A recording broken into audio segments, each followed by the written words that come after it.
This is RTP. This is RTP180.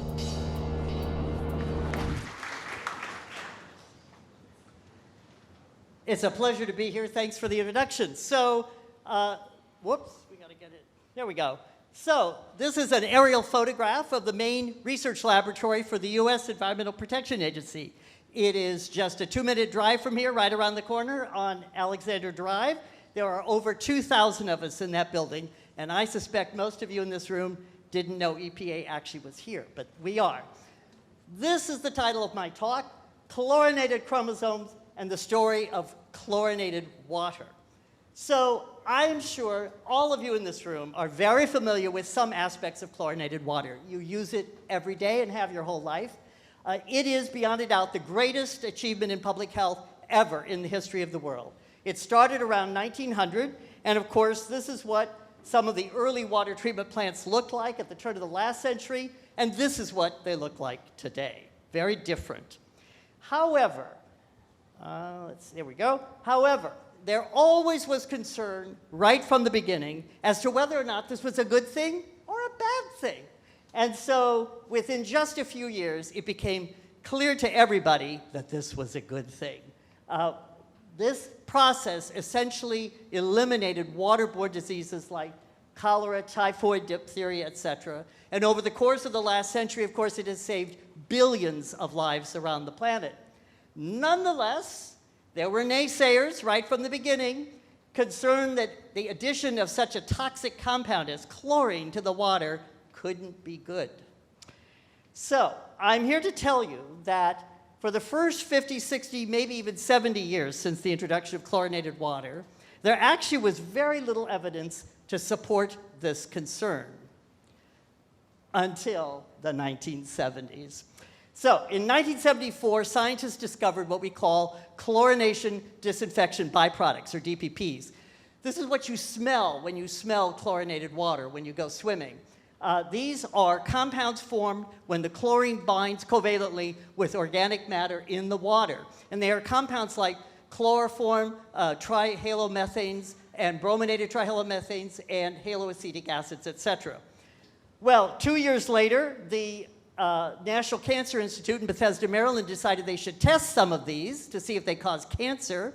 And they tested chloroform, and to their dismay and ours as well, it turns out it caused cancer in rats. 2 years later, colleagues of ours at the University of Cincinnati tested the Cincinnati drinking water to see if it was mutagenic, and again, to our dismay, it caused mutations in DNA and also caused what we call mammalian cell transformation, which collectively suggests that the drinking water is causing cancer.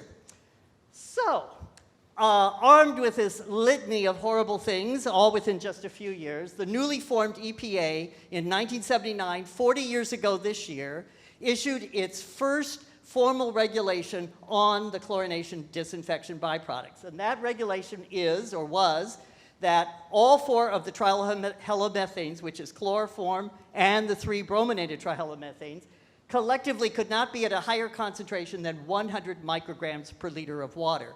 Today, I can tell you that that concentration is now 80. This promulgation, 40 years ago, initiated a 40-year effort by hundreds of scientists, including myself in 1979, to try to understand whether drinking water causes cancer or not.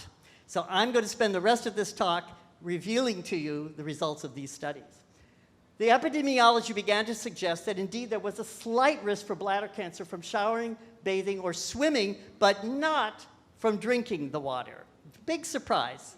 It's from the dermal and inhalation exposure to the water. Lab experiments done almost exclusively in our group, just around the corner here at EPA, showed that it wasn't the chloroform that was the problem, but the 3 brominated trihalomethanes that might be the cause of the problem. And we found that only about 1/4 of you in this room have the genetic constitution to metabolize these compounds to mutagens and carcinogens. So not everyone is equally at risk. So since we discovered that maybe the dermal exposure is the most important and that swimming was obviously an extreme version of that dermal exposure, we thought, what about swimming? this has initiated a 15-year study, which we've just completed, on swimming and cancer. It's involved 12 countries, 24 research institutions in those 12 countries all over the world, and let me summarize our results as follows. What we found is, with regard to swimmers' risk for bladder cancer and DNA damage, is that when the concentration of those three brominated trihallomethanes is high, there in fact is a slight risk for bladder cancer and a slight amount of DNA damage in the swimmers.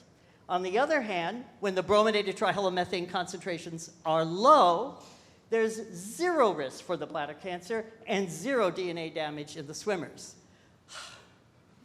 So this gets us back to the question we asked 40 years ago this year, and that is, does chlorinated water cause cancer or not? And I think the answer is maybe in the past, perhaps not now today. Why? Because of advanced water treatment procedures and because EPA has lowered, and in fact finally initiated, efforts to lower the levels of these brominated trihallomethanes in the water. All of this goes to underpin what a remarkable achievement water disinfection is, that on a massive scale all over the world, safe water can be produced for both bathing, drinking, and swimming. And so our recommendation to you today is keep drinking the water, keep swimming, as I do, however, perhaps not like this. Thank you very much.